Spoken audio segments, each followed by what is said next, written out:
Hello, and welcome to another edition of the Coach and Benway podcast. This is our Halloween special because it is October 31st, 2018, and, Halloween and all that. I am Coach Redpill, joined as always by Dr. Benway, hence the title, Coach and Benway.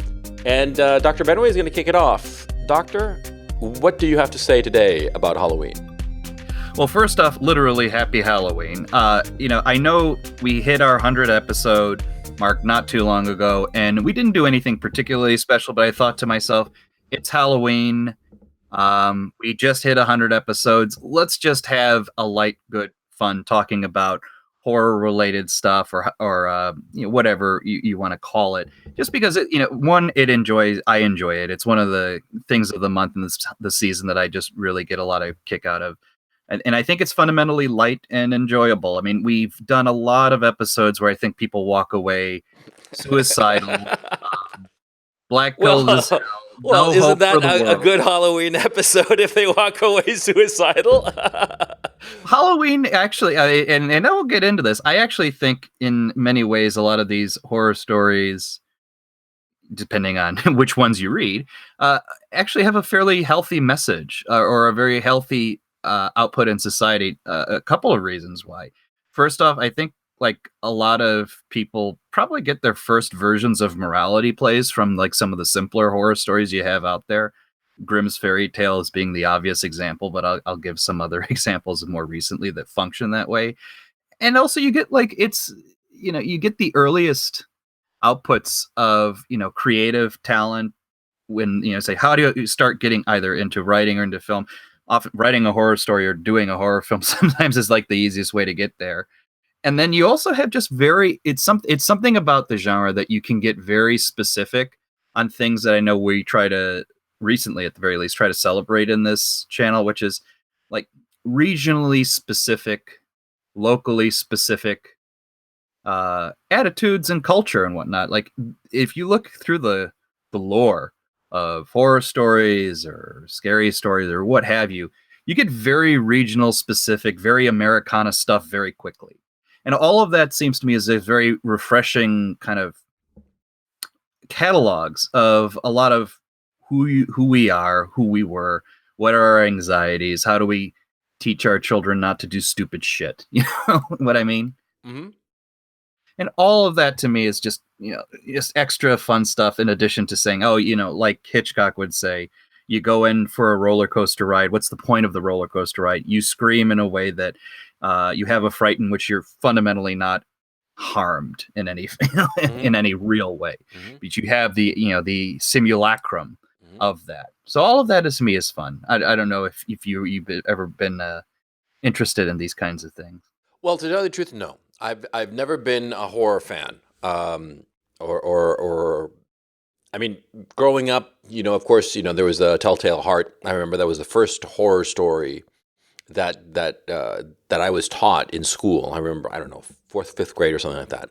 And I remember when I was like 12, when I started getting into reading in a heavy way, I read Stephen King's The Shining, which I thought was really scary, and a couple of other of his books.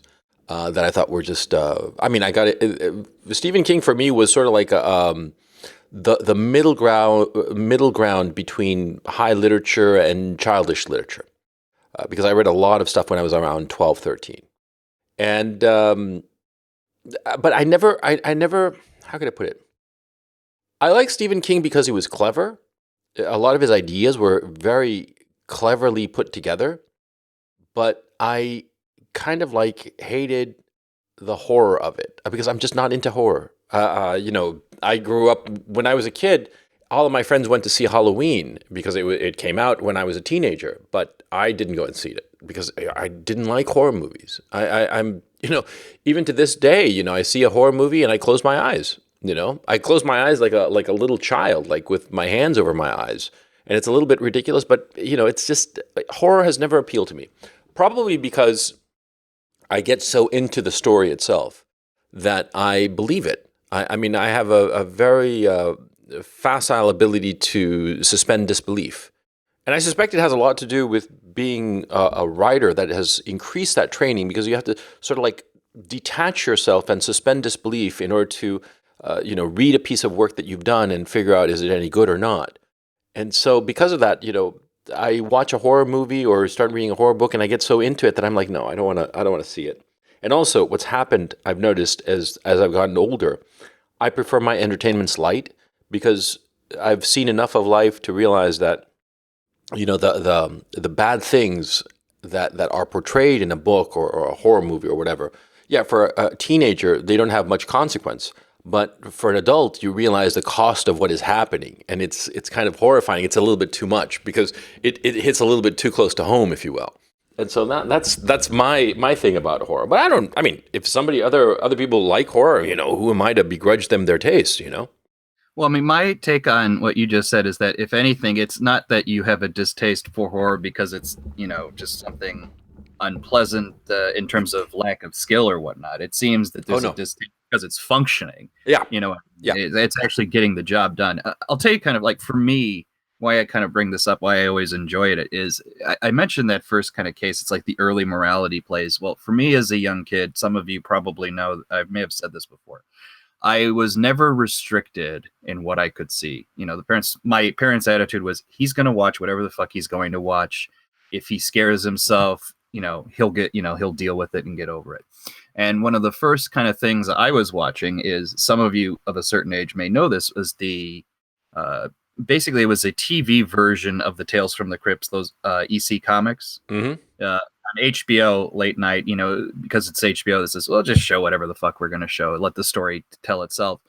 And, in there you have, all sorts of things from like vampire stories to, ghosts and demons seeking revenge on those who've murdered them and whatnot. And yes, it's, you have graphic gore in there, what have you. But if you fundamentally look at what the stories are doing, they're invariably stories of just desserts. You have bad people who do bad things to others, and the bad deeds that they do upon others gets visited back upon them. Mm. It's fundamentally a story about doing bad things results in just desserts. Right. Almost all of the stories have this element. Yeah, the And if morality you go, plays. yeah, and if you go back to the old comics, they all fundamentally had that. Yes, some of the comics were more ridiculous than others, but you still have that story. And to that extent, they're the grim fairy tales of this period. And it's always something that has kind of stuck with me is saying, look, you have this core attitude of part of what you're trying to do is literally scare kids to the point where you don't want them doing stupid shit.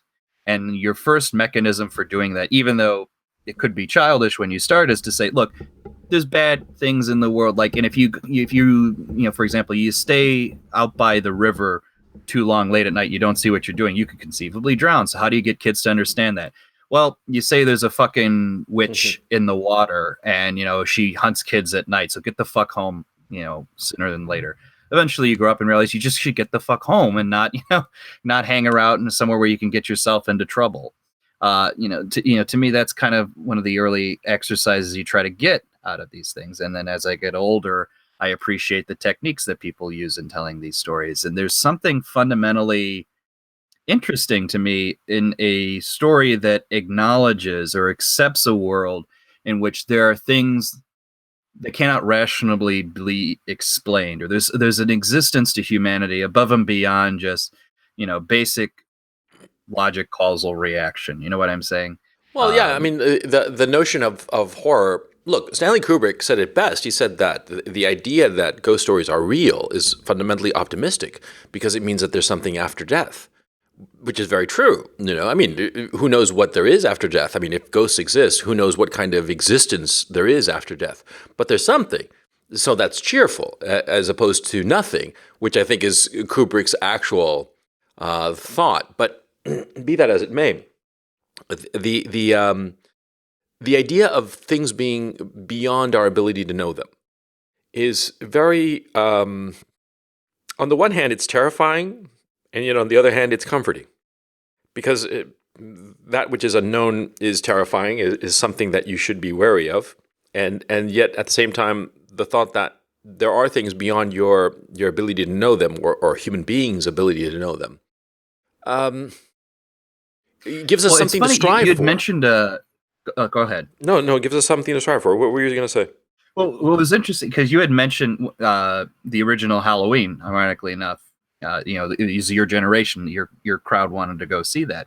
What's To me, what I like about that movie, I didn't anticipate talking about some of the more mainstream stuff, but I think that film really sums up something I always liked about it, which was, look, at the end of the day, especially at a certain period of time, the attitudes towards someone saying there is evil in the world and it just objectively is was almost anathema for a lot of folks. I mean, it's just like, oh no, if there's social constructs, social causes, there's always something understandable. And if you think about what's Halloween is a story of, amongst many things, yes, it's a scare film, and yes, it's about babysitters in trouble, and it's somewhat exploitative. But if you really look at that, the violence and all that stuff is tame. The core story is really the Donald Pleasance character, the Loomis character, in which he starts off as a psychiatrist who said, I want to know why this boy was troubled, who killed his older sister, and I wanted to understand him and kind of help him. And then I realized eventually that there was only evil in this kid, that it was fundamentally a monster. And then he basically changes his worldview to say, I need to keep this kid from doing any more damage to the world, to the people around him. And what you fundamentally realize is that you have a story of how a psychiatrist in some sense becomes a priest in terms of his mission in life. Yeah. And to me, that's fundamentally important. Like the great line of the movie is at the end. She's like, was that the boogeyman? He says, actually, it was. Oh, I don't even know the plot of Halloween, to tell you the truth. Oh, it's just a very simple story. Little kid. It starts a little kid during Halloween so the story is like in the late 70s. Go back to the early 60s in this, when Michael was a kid. All you see the story from his perspective. He puts on a little clown mask and literally just butchers his older sister to death with a knife. And then he's taken to a psychiatric ward. Donald Pleasance, he realizes his doctor.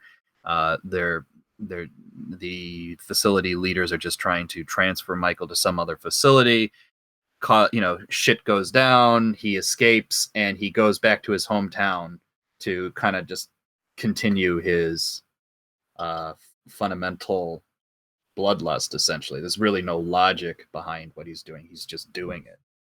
And from there, you kind of get the story proper, where he's hunting a couple of these young kids and causes Jamie Lee Curtis a night of living hell, until Dr. Loomis comes and shoots him, only to realize that nothing really happens. He's continuing his existence. That's the story in a nutshell. Mm-hmm. Well, look, I remember I had fond memories of Halloween. Of not the movie, but rather of the night of Halloween. I'd go with when I was very small with my parents, and then later on with my friends. And I'd go with my parents, but it was usually like a group of little kids all together, and we compare and contrast our candy and our costumes. Sort of like after like the first hour, we just didn't care anymore. It was just and I remember. I never put much effort into how I was dressed up.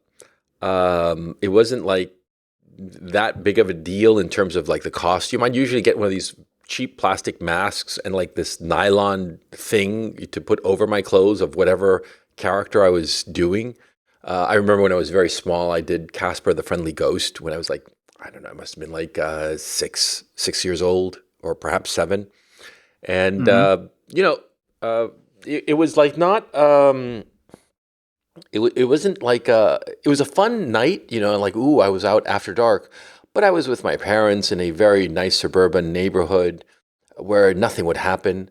A couple of times we were actually living a couple of years we were actually living in the country, and there were so few houses where we lived that we actually drove over to some friends of my parents and went with their kids to their neighborhood. I don't know if that's illegal or not, horning in on other kids' turf, as it were.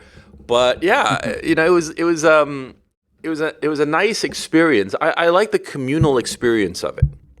That's right, because that's exactly where I was going to go. If you think about certain holidays are very much family-oriented holidays. Thanksgiving's a family-oriented holiday. Christmas is a family-oriented holiday to some extent if you're Christian. Easter. But for Halloween, even more so than 4th of July, but I think 4th of July is the same way. It's the town around you's participating in Yeah. something. When you're a little kid, you're literally going around to other people's houses, knocking on door, hoping they give you candy, or you're going to various parties, or you just getting, dressing up. It's, this twofold aspect. One, we're all kind of participating in this little fun exercise, but also you're participating in an exercise which at its core has elements going back to a very, very ancient kind of tradition, which is like the old um, harvest festivals at the end of the day, really. I mean, yes, in the Christian tradition, it's the All Souls Day before, the high holiday at on November 1st. But in reality, a lot of this tradition is like, oh, it's about time for the fall season. We've collected the harvest, enjoy all of these things. That to me is just a enjoyable recognition in the same way that, like I said, in those stories that you acknowledge that there is evil in the world, you also simultaneously acknowledge like we are tied to, the seasons of the earth. We're tied to the land and all of these other, the farm cycles and everything. That to me is the opposite of alienation, which is very common in our societies, where we Yeah. have abstracted your existence to your consumption. You know what I mean? This is a little bit different, or at least it's, its tradition is a little bit different. Yeah, I think that that notion that you're going around in your community and everybody's expecting you. Everybody's expecting the little kids to show up with the candy, right? In my own household, it was either one of my parents. Usually, my mom would stay home and dole out the candy, and I'd go with my dad to wherever it was, right? And yeah, it was that communal sense that the kids would show up at your house and get candy, and you'd go to other people's houses. And a lot of the people I knew growing up, I mean, a lot of the houses I went to, I knew the people there because they were the parents of my friends, right? And I remember all of the kids, whenever we'd go to the house of one of the kids, they'd always be semi-embarrassed about it. It was kind of weird. I to this day, actually, I hadn't thought about it in years, to tell you the truth. But I remember I would go to say little Jimmy's house, right? But with Jimmy next to me to do trick or treating, and he'd be embarrassed about it. And then I remember, now that I think about it, I was embarrassed when we would wind up going to my house and trick or treating to my mom or whatever. And I don't quite understand why that was the case. Why we would be embarrassed by that thing. But I guess we're kids, we're little. I don't know. But I remember also at the end of the evening, we'd be very. My parents would be very concerned that they wouldn't allow us to eat the candy.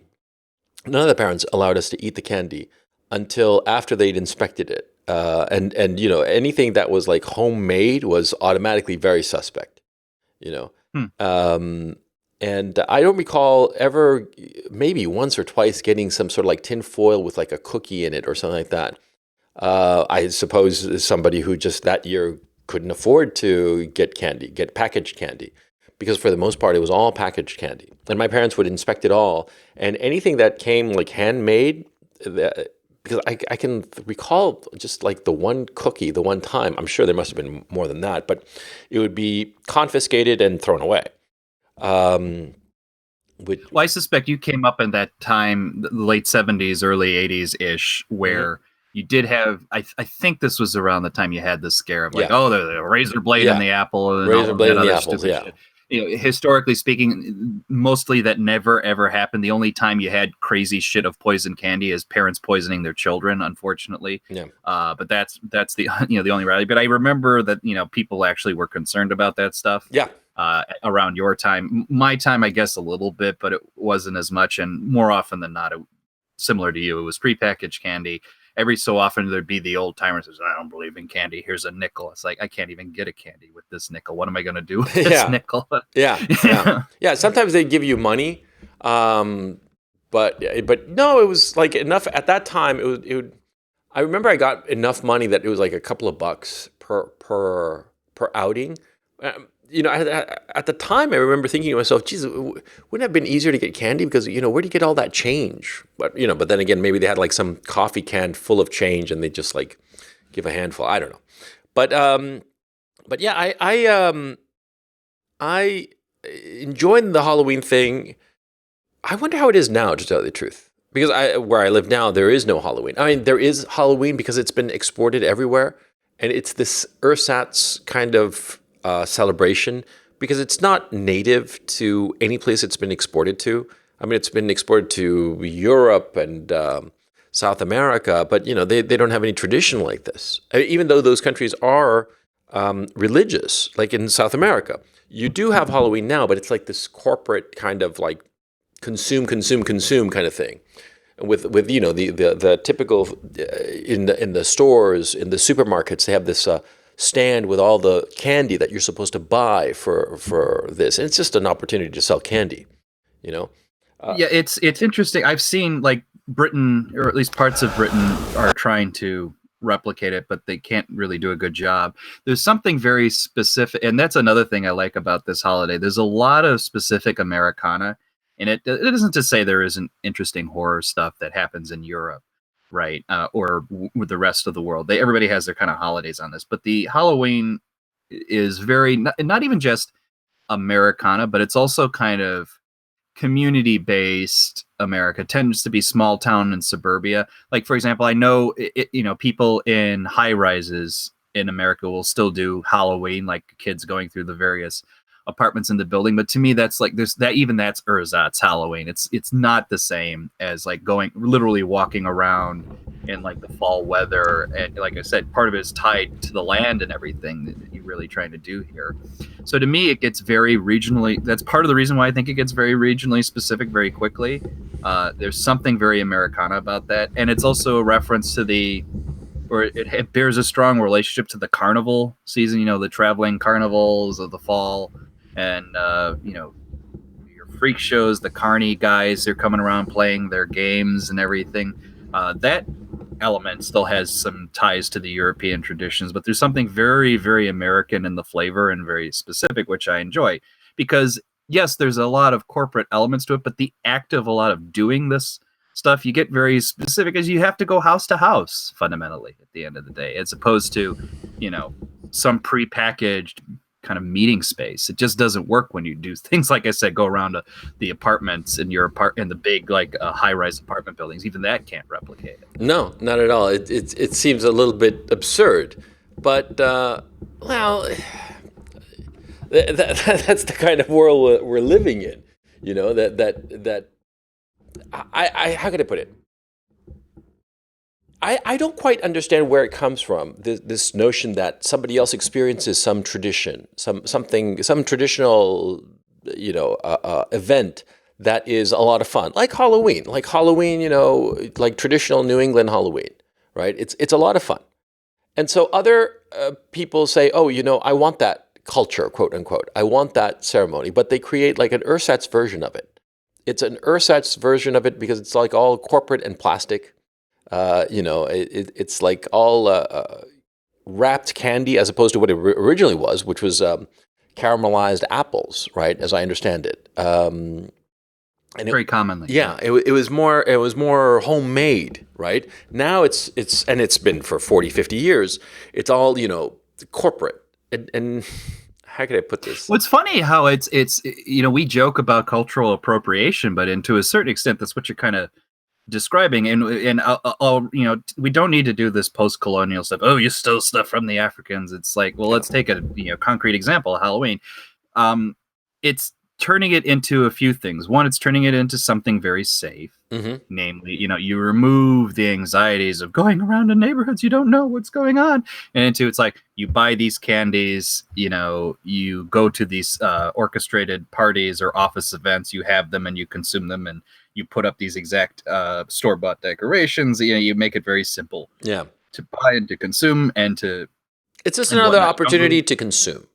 That's exactly. Yeah, and there's an attempt, and I think what people are replicating is they like the idea, they like the experience, but what often happens is a lot of these experiences are tied to the very specific communities. Like you said, this is it's not exclusively a New England thing, but it seems to have a lot of its origins there. And like I said, it's something that suburbia and small town America, and even if you're in the cities, more of the neighborhoods of the cities can enjoy, as opposed to the sort of workers in their little cubes in the tall standing block of buildings can experience. So you reach this point where someone says, "Oh, I want to have that, even though I can't have that by definition because I don't live that." And so, corporate America's solution to that is to, basically neuter the core elements of the experience and just make it consumable for everybody. And to me, that's, if you want to say that there's such a thing as cultural appropriation, it's less about white people stealing stuff from other cultures. It's more about taming cultures into something that is consumable that everybody can process, and ergo just loses its core, essence. You know what I mean? Mm-hmm. Mm. No, I feel deeply troubled by this kind of consumerism of things that should be fun. But the thing about the corporatization of these things, like Halloween, for instance, is that it in a weird way it extracts all the fun. It just becomes anxiety filled. Do I have the right costume? Do I have the right candy? Am I doing this right or that right? As opposed to just a fun time. Ditto with It Thanksgiving. becomes mechanical. Yeah, well, think of Thanksgiving. There are more fights during Thanksgiving and Christmas than in family fights than the whole rest of the year put together. The anxiety of having it, just like picture perfect, of just the right, the right turkey and the right stuffing and the right this and that and the other and all this crap, right? We become so anxious over fulfilling some tradition that, for the most part, for most people, is not native to them. Okay, you are of Polish descent. I'm from Chilean descent. Thanksgiving, it's completely alien to both of us. Neither one of our ancestors was around in the United States in the 17th century when the Thanksgiving tradition originated. Right? We're just copying a tradition that has really nothing to do with us. But this corporate tradition that it has become is just so filled with anxiety because it has to be like picture perfect, like the Norman Rockwell painting kind of thing. You know what I mean? Yeah, that's the precise anxiety. Is you are anxious over getting it just right, even though this just right thing you're worried about is completely cut off from its source. Yeah. So you're anxious to produce the perfect something which doesn't exist to begin with. Yeah. Norman Rockwell's painting, yes, you can get the spirit of it, but you are not going to have that exact thing. People are like, "Oh, do I get the color on the bird right? Do I have these exact, stuffings and whatnot?" And our attitude in our family on that has always been, look, it's like the one time we make a turkey, and so we'll do the turkey and everything, but it's mostly about just shooting the shit with the family, and like, okay, we get that's the thing you're kind of dealing with. All of the other, getting this pie right or that pie right, or carving the turkey, and it doesn't matter. That's dross. Yeah. That's the little ruffles on the edge. The thing is, though, is that I lived in the time, again, in the 80s and the 90s when Super Bowl commercial watching became the thing. Okay. And that was an organic tradition. Amusingly enough, this totally corporate event. I mean, the Super Bowl is the ultimate corporate event, right? But it grew a true culture whereby I remember, like in 96, 97, roughly. And I was living in New York by 98. I remember it definitely happening then because I hosted a big Super Bowl watching party, right? Whereby we would be, like, a group of people would hang out together.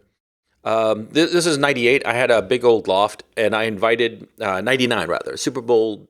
I forget what year it was and what number it was. I had a big loft, right, and in downtown Manhattan, and so I invited like a whole troop of people, and I had a big projection TV, right, 60 inches, right, which at the time was like a lot, and everybody showed up. With whatever they could bring, booze or chips or whatever. And we basically got drunk watching the commercials because people were ignoring the game. I mean, there were like 2 or 3 diehards who were actually watching the game and got pissed at the rest of us. But we were all just basically getting drunk, eating chips, and waiting around for the commercials. And it was the year that the Budweiser bullfrog, Budweiser happened, right? Yeah. And it was like everybody was like laughing like hell, drunk, and having a good time. That was actual culture.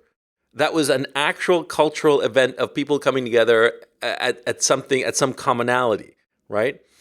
And I found it, at the time I was struck by it, by the fact that it was so organic.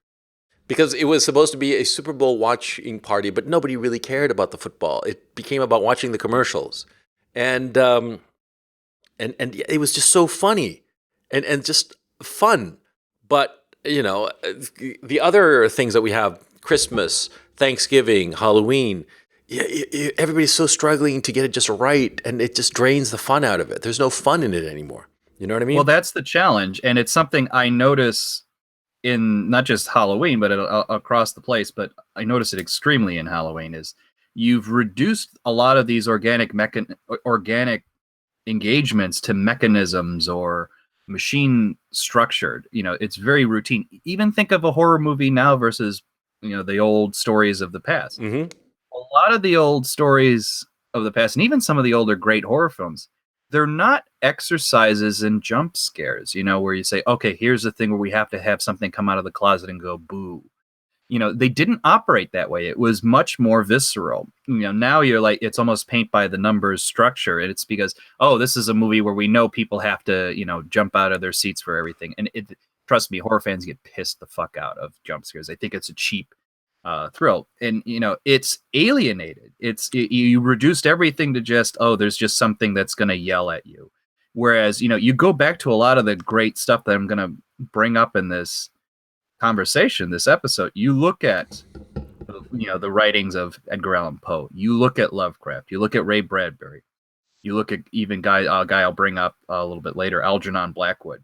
They don't operate on the jump scare tactic. It's much more atmosphere, it's much more mood, it's much more the specifics of the community in which they're writing about. Mm-hmm. You know what I mean? It much like how the festivals in Halloween are tied to the seasons and tied to the community participation. This literature that I really like from this period is tied to the location from whence they were birthed. I mean, even think about some of your, the movies. Texas Chainsaw Massacre is about Texas, rural Texas. It's intimately tied to the story. You know what I mean? Mm. And there's a lot of stuff like that. And now it's all like, oh, it's this guy is going to jump at you with scissors, or, oh, the guy in some creepy, you reduce it to its basic elements. You forget where it comes from. And you just like, oh, it's scare time. Not as fun. Well, the great stories. What was the name of it? Ichabod Crane? So The Legend of Sleepy Hollow, right? Yeah. Washington Irving and all that. What was the other big story that Washington Irving wrote? It slips my mind right now. Rip Van Winkle. Rip Van Winkle, right? Those were New England stories, decidedly New England stories, and that was a great thing. But now, I mean, it's just generic, you know. Well, it happens with so much of all fiction, not just horror fiction. Horror fiction being both movies and literature. It's just locationless. Location doesn't even matter. Location is sort of like the local color. It feels like like somebody on a tour talking about the locals and the natives and the the local color kind of thing. Mm-hmm. And even if it's not just a regional thing, it's almost other things get specific. Like if you think one of the best horror films around, The Exorcist, Mm-hmm. that is a film loaded from a Catholic perspective. That is a Catholic film. Don't let anybody tell you otherwise. It's not just a joke about, what if exorcism was real? No, if you look at what Peter Blatty wrote and how that film was approached, and even William Friedkin, who's Jewish, still fundamentally, he said, I approached that film more or less under the impetus that if I was a believer. You know what I mean? Well, that's very specific. Even that is, too dangerous now. They'll never do that. They'll have to disassociate it from that specifics. Even The Shining. Shining's very much tied to the Colorado mountains. It's part of the narrative. Well, yeah, but it actually could have been anywhere. It's just where there was a Native Indian burial ground. That's the only thing that really mattered, because it was kind of weird. I've been. Let me phrase it. I've never been to Colorado, but I have been around the Rockies, and the Rockies are obviously very similar to the Andes. And from what I understand, the Rockies in Colorado are like the Andes, and they're huge, and they dominate your horizon. And it's kind of surprising that the novel didn't capture that, because that's one of the things that is always strikes you, living near mountains. The mountains dominate your horizon. They shorten your day, first of all. One of the things that people don't seem to realize when you live near mountains, because of their height, your day gets shortened. There are less hours of sunlight. Um, Yeah, it's because yeah, it literally blocks the sun. exactly. And so like here, I'm living on a plane. This is actually the first time I've lived on a plane. Because like in New York, for instance, it's sort of like a plane, but there are buildings and other things, so you're sort of like living among canyons, if you will. But here in Cardiff, this is the first time. Oh, and LA is kind of like a plane too, because LA, yeah, it's close to the mountains relatively, but you actually don't see any mountains when you're living in West LA. But okay, the point I'm trying to say is that see, that novel specifically didn't really capture the location in terms of like the state, like Colorado, though it did capture very well the location of the hotel itself. That, yeah. Mhm. But there are other stuff like there's a bunch of other novels that Stephen King has written that are so Maine, that are incredibly Maine. 99% of the other novels are so Maine. No, no, no, no, no, You know? no, not necessarily. There are lots that could be sort of like anywhere, but like for instance, Dolores Claiborne, which Yes. I think retrospectively is his best book, best written, and it's just an extraordinary achievement.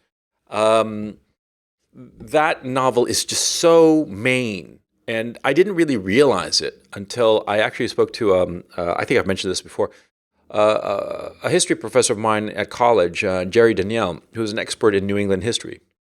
And he thought not very highly of Stephen King as a novelist, but he was one of those gentlemen too polite to say so, but you sort of like read between the lines. But he thought that Dolores Claiborne was an incredible achievement in regional literature. Yes. Yeah. And yeah, that I think that finding like a strong sense of place makes not just like horror literature or horror movies or fiction in general or movies in general. It makes anything like when it's specific to the place. It how could I put it? You realize that a lot of traditions cannot be removed from the place because they are automatically fake, and that a lot of these traditions and a lot of these fictions and movies and what have you belong to that place. And once they belong to that place, they are complete and they are real, and you can't really transfer them anywhere else. And the effort to transfer them somewhere else in order to make a buck ruins them. And they become like zombified. They become unreal. Like they become like literally zombies, the walking undead. You know what I mean? Well, no, that's right. I mean, I don't think it has to be tied to horror literature, but there's something about horror that makes it obvious.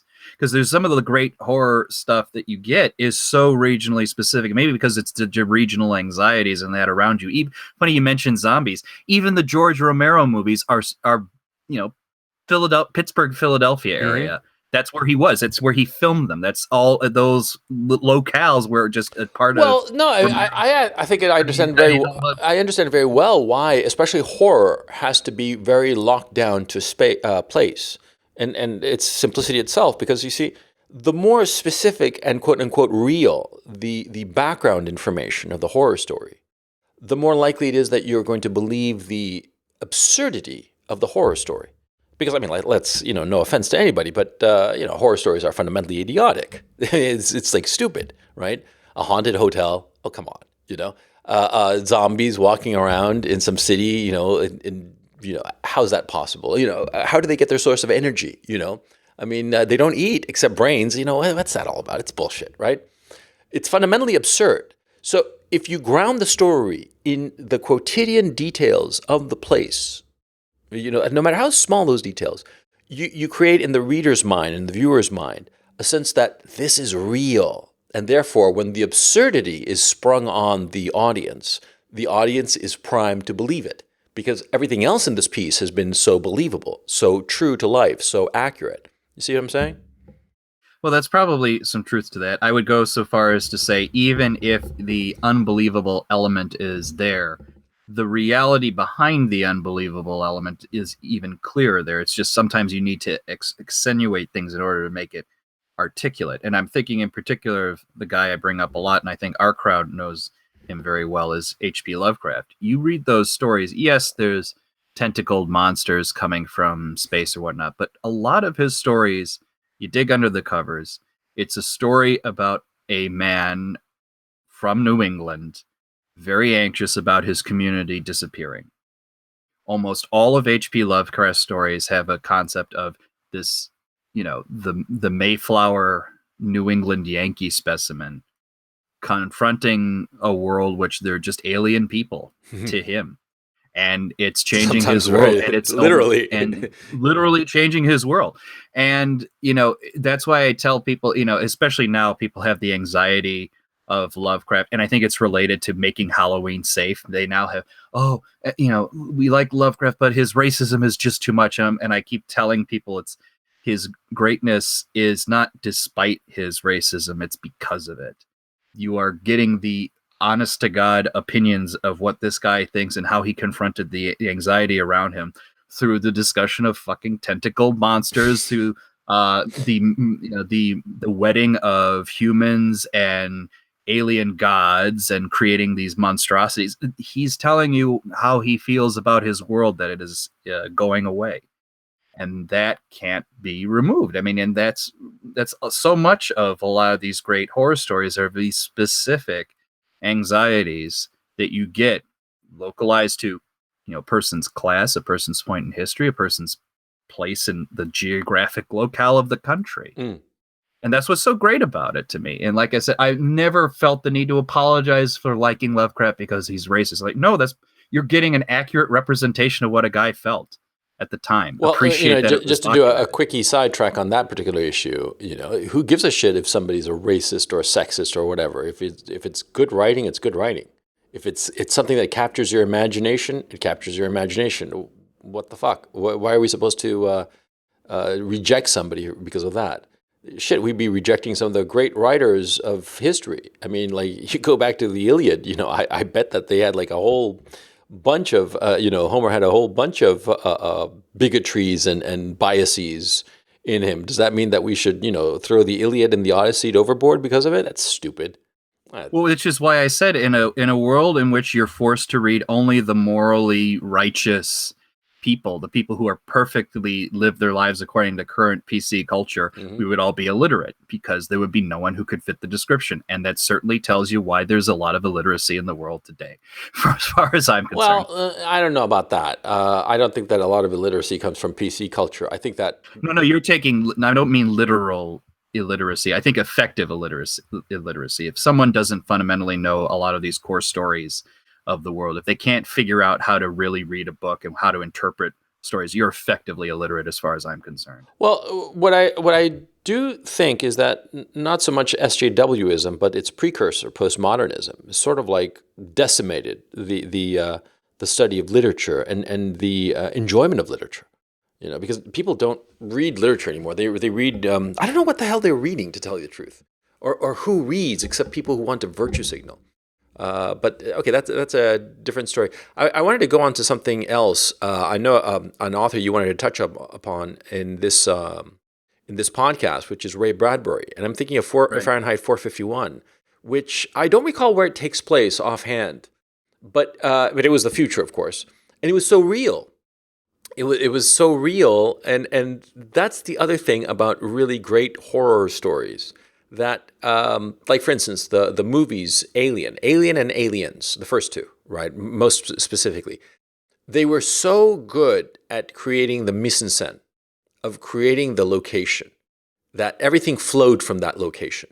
The Ridley Scott's brilliant notion of the used future, of having things that are futuristic, but they're broken down because they've been in use, that it's an industrial. It's not like the USS Enterprise flying off. No. It's this broken down. What was it called? Sukarno, I think it was called. Sulaco. Right. Because it's a reference to Joseph Conrad. Oh, I knew that. The Nostromo. I knew that. Yeah. I knew that. Because it's the Nostromo, and the little escape boat is the Narcissus, I believe. Yeah. I'd forgotten that I knew that. Yeah, but anyway, the point of the of that was that those works of science fiction created a world so complete and utterly real that the horror that emerges is perfectly believable. Okay. And that's the thing about horror writers, H.P. Lovecraft, Stephen King, in this case, Ridley Scott and James Cameron, that they create worlds so believable. And that's the thing about great fiction. And that's why I think that in a weird way, there's more, great fiction that comes out of horror than of the other genres, because Well, horror is forced to really pay attention and make and sell the location where this horror is taking place so that the horror is believable, and therefore it makes it a more rounded fiction. Does that make any sense? yes.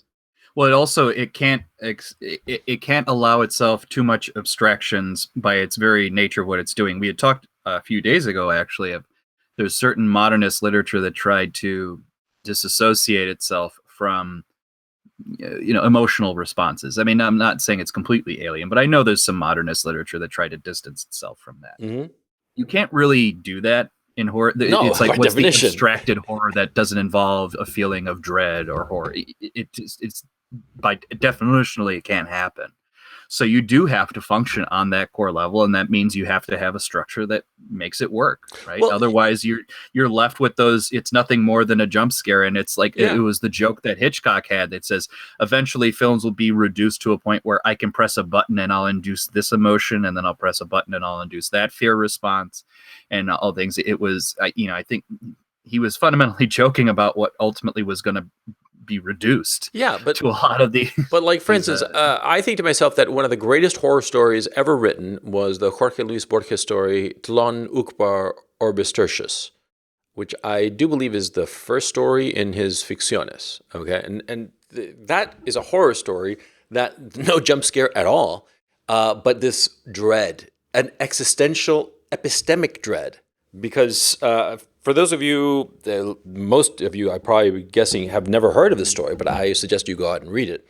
Tlon Uqbar Orbis Tertius is about the narrator, presumably Jorge Luis Borges, hanging out with his best friend, his literary mate, Bioy Cáceres. And they were having dinner. And Bioy Cáceres said that they were having dinner together and just shooting the breeze. And he says, "Oh, it's like that great philosopher from Toulon who said that mirrors and fornication are the bane of existence because they multiply man." And Borges in the story says, "Oh, that's a very interesting story. And what's this Toulon place?" "Oh, it's some place far away. I don't quite know where." And they start looking for this, and they find a description of this place called Toulon in some encyclopedia, but it's very obscure. And as they start to investigate more and more about this place Toulon, they start to realize that it appears in some places and doesn't appear in others. And it's about the story is about the uncertainty of knowing. And it's a truly frightening story. But when you're reading it, it's just like these two guys who are basically like these literary detectives who are trying to find out about this country called Toulon. And by the end of it, you start to wonder whether Toulon is some alien empire that's coming to conquer the Earth. It's just a creepy story, but it's a very subtle story. It's not like no jump scares, nothing of the sort, And in one reading, it's actually kind of boring because nothing happens. There are no events, no plot, nothing particularly insidious happens. But I remember reading that story the first time I read it, and I was like, "Oh, this is kind of clever." And then the second time reading it, I was like, "Oh, this is kind of creepy." And then the third time, I'm like, "Holy shit, this is scary as fuck," And it's that kind of a story, and that is just remarkable. That horror, if handled right, you can achieve such incredible effects that I don't think that you could achieve with other emotions. It's the most visceral emotion you're playing with. It's the fight or flight response that you're playing. There's nothing probably baser than that, except maybe love. Pornography. Essentially. Pornography. Yeah, potentially.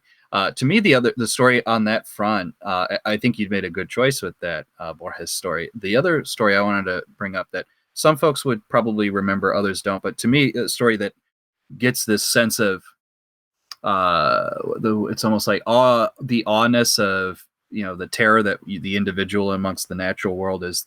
There's a writer from, let's say, the turn of the 20th century, let's say, Algernon Blackwood, and two stories of his in particular are very visceral. They were heavily influences on H.P. Lovecraft, but the one I like is The Wendigo. Hmm. And the premise of the Wendigo story is you have a gentleman hunter going into the northern areas of Canada. He wants to, do the great game hunting that out there.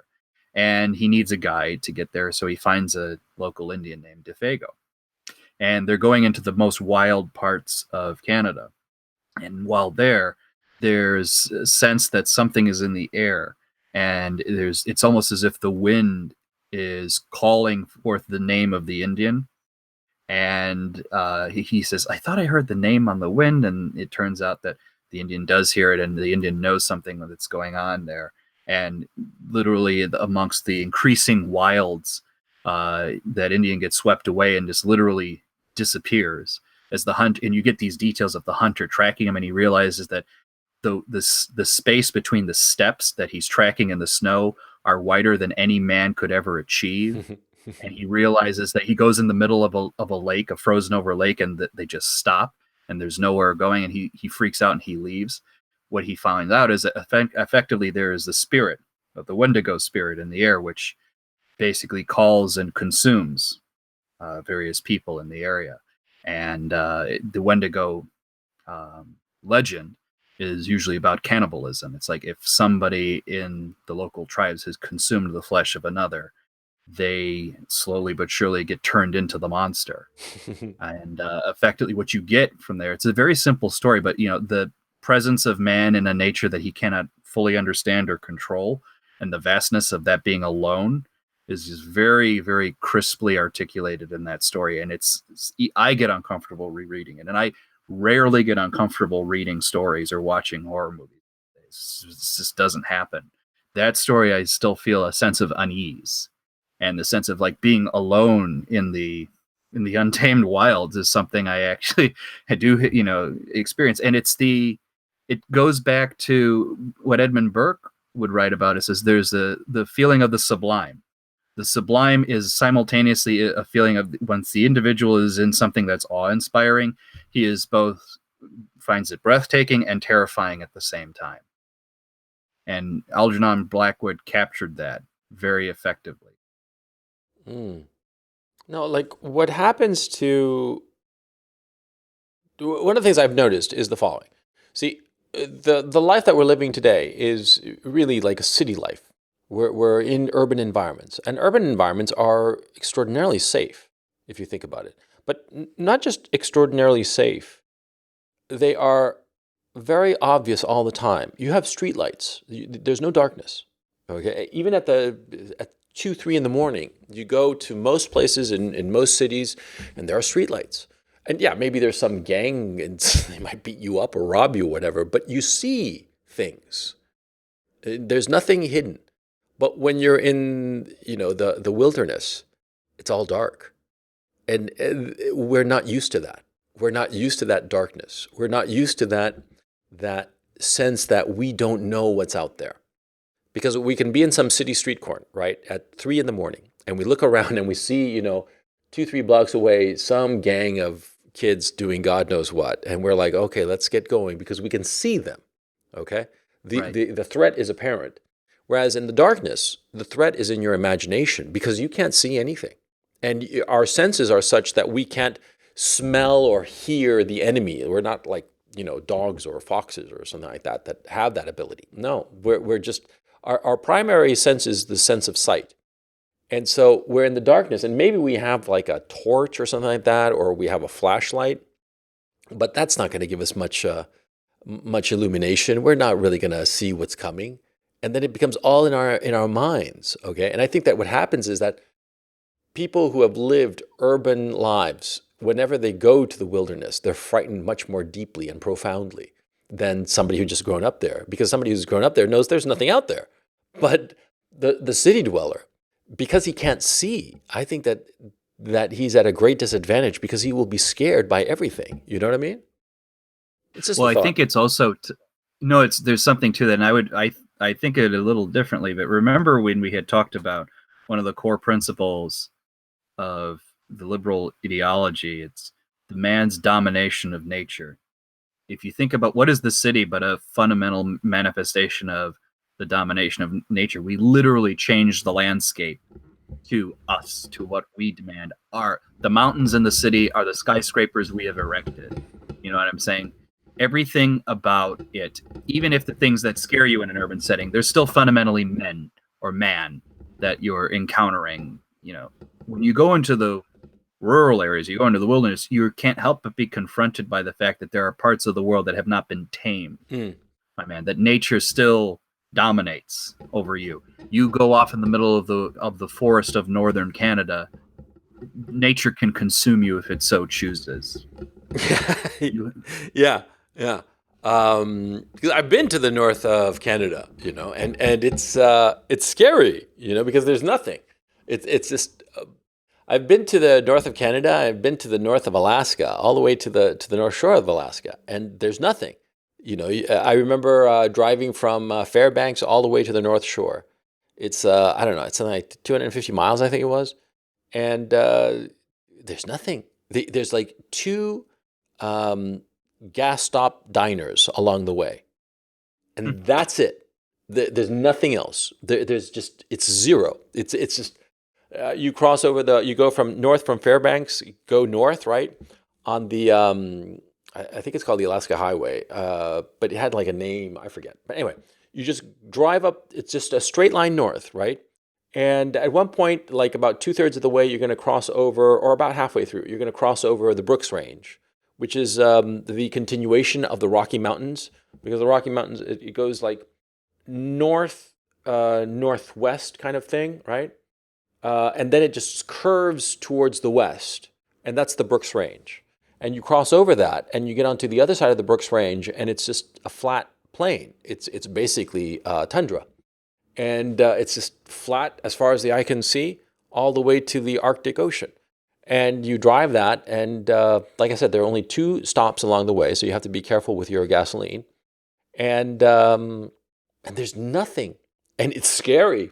It's really scary. Yeah. You know, you think to yourself, man, this is just it's just a scary, scary thing. Well, it's like it's the wilderness will do that feeling. The other times, I don't know if you felt it, and I think I get it from Lovecraft as well.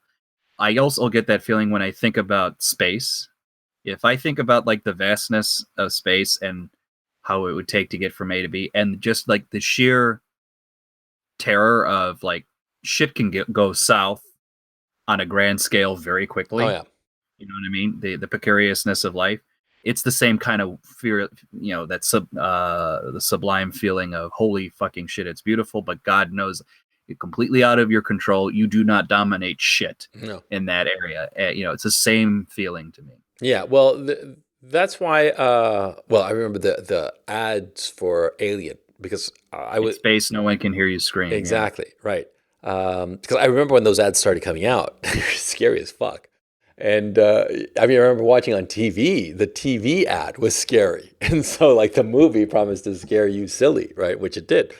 But okay, so about space, it reminds me of that movie Gravity, which is a technically incredible achievement. It's a fundamentally trivial movie, uh, and I always thought that it was actually just a dream, a fever dream of a dying woman because Mm. my thinking was that she died when she got flipped over end and tossed away from the demolished space shuttle. She just went off forever and she died, and the whole thing is her imagination because it was impossible. It was an impossible story. It didn't make any sense, right? But it was a cool movie nevertheless, right? That it won the Best Picture Oscar. I think that that's kind of crazy, but anyway. It won Best Director, not Best Picture, I think. Yeah. Okay. I honest to God thought it did win. The only reason I remember that is because that rarely happens. Oh, okay. So anyway, the best director, sure. Best cinematography, sure. As achievements in direction and cinematography, no question. But it was just a horrible script because it was just so unbelievable. Okay, it just didn't seem believable by any stretch of the imagination. Okay, but it was a fun John. But anyway, that picture at some points it did capture especially at the beginning with the destruction of the space shuttle. It did capture that sense that things can go south. Things can go south in a way that are irretrievable, and that any existence in that environment is just so delicate. It's so delicate, and it's so precarious. That's the word. Eh, But the thing is, see, here's the thing. Um, we have the illusion that our own lives are precarious, but they're not. The lives that we live on this earth, I'm talking about, not out in space, right? So we think that a movie like Gravity or the Aliens pictures that show life in space very precarious, that our life can be snuffed out in a moment's notice, right? But that's not the truth of our lives. Uh, it's what we pretend is the truth of our lives. But it's only after that we've actually lost things, important things, in our here and now lives that we realize how sturdy our life is. And so sometimes I object to horror movies because they sort of like indulge in this notion, horror movies and horror books. They indulge in this notion that our lives are so precarious, when in point of fact, they are quite the opposite. They're a lot more sturdy than we realize. I'm not talking about living in some extreme circumstance like living in space or something like that, okay? But then again, that's unreal. The reality is that the vast majority of people live on this earth, and our life is very sturdy. And I think that sometimes the fear that we will lose this life, or what we think we will lose, is sort of like exploited by these horror movies and these horror novels um, in order to sell I have copies. But a you see what I'm I have a saying? different I have the opposite feeling actually. I think they understand a fundamental truth that yes, you acknowledge that there's a certain stability in life. Well, there's only a certain stability in our existence by the degree to which it's the lie agreed upon that governs a society. Society, it's itself precarious. We keep talking about the potential coming of a civil war. What is a civil war other than the fundamental breakdown of the necessary structures we have to keep our life from Oh being yeah, yeah, but that's precarious? I mean, society. but no, no, but that's effectively horror is kind of still playing off of that. Be it society, be it your ability to live in a city, devoid or separated from the rawness of the natural world. All of these kind of have a lot of moving pieces that need to function together to keep working, and that shit could slip much more easily than you think of. By and large, on a day-to-day basis, yes, we seem to be pretty stable, but remember, we're thinking in terms of human lifetimes, which is like what 70 to 100 years of living memory. Hmm. It's a tick of the clock, even in the terms of our own species, right? I mean, we're we we're outside of the living memory of some times when shit went down really fast. So I think the horror reminds us that we have when we have a good thing going for ourselves. I do think life is a lot more precarious than perhaps you you can see at any given point in time in these days. Maybe we're seeing the precariousness more and more, but there was a nice long path where, by and large, if you lived in certain countries of the world, with a certain income, even you were pretty stable, right, Hmm. in your living memory. Hmm. Go a few years before that, wasn't so stable. Yeah, it wasn't so stable. Um, but it's yeah, it wasn't so stable. But see, but in my own life, I've had ups and downs, huge ups and huge downs of like being like just flat broke, and other times just floating on top of a mountain of money, And I've realized that when I was like, rich as Croesus or flat broke, my life didn't really change. It was sort of like, yeah, with more money or when things were going really well, I had more opportunities and what have you, but my life did not end. You know what I mean? When the shit hit the fan, when I was like flat broke, I was still alive. I was still like living fairly well. I mean, like, yeah, I was like worried where I was gonna live or what have you. But um, how can I put it? My life was a lot sturdier than I thought. And just because things had gone really south didn't mean that my life had ended. But I think that horror movies, um, sort of like the better ones, sort of like play on this illusion that we tend to have that our lives are precarious, and if we miss out, if the turkey is not basted just right, if we don't have the perfect cranberry sauce and the perfectly smooth applesauce, then our lives are ruined. It's sort of like horror stories play on that anxiety that we have, especially the anxiety that people have in rich societies, because horror, if you think about it, is an art form that only arises in rich societies, in societies where the people have means, where they're not struggling to survive, when they're afraid of losing the easy life that they have, and that they fundamentally recognize it. See what I'm saying? I no, I see what you're saying, but I don't agree with it. I think folklore is just fundamental to the human existence. I mean, you don't need to be, wealthy. It's not, the legends in the Slavic forest of Baba Yaga Mm-hmm. don't really matter on whether or not you were a wealthy landowner or if you were a poor peasant. The legends of Ichabod Crane doesn't matter, whether you were a rich society or not. Uh, I think it's more fundamental than that. I think maybe horror movies, yes, certainly, a byproduct of trying to recreate that Mm-hmm. in a society that I could get behind for sure. But I think the core fundamental level of that is much baser. And I think the example you gave, like, some days, there were some periods of your life you were wealthy, other periods of your life where you weren't, but things were pretty stable. Wealth addition and subtraction at the end of the things is perhaps important in some areas but minor in others. I think horror isn't necessarily, I don't know too many horror stories based on, oh, we're no longer wealthy kind of thing. I think more horror stories is like, could be based around, is someone going to drag me out of my house and crack my skull open? you know that has happened, that will happen again in our society. I think the that's the kind of fear of shit going south very fast that I think horror tries to exploit more so than, you know, did I am I am I no longer part of the upper middle class? I mean, I know that I could pull some stories out that would play off of that anxiety, but I don't know that they're necessarily the the most representative examples of what core is kind of playing off of. I don't know about. I don't know. I'm sort of like at the end of my tether insofar as this topic is concerned, because I'm realizing that I don't really, since I don't enjoy horror, I don't really pay attention. And so for me, it's sort of like a little bit of an alien topic, because there are other stories that I'm much more interested in. Um, and I'm suspecting that it's just a product of my age, that I'm just not interested in that kind of visceral emotion, because I have enough emotions as they are in my real life.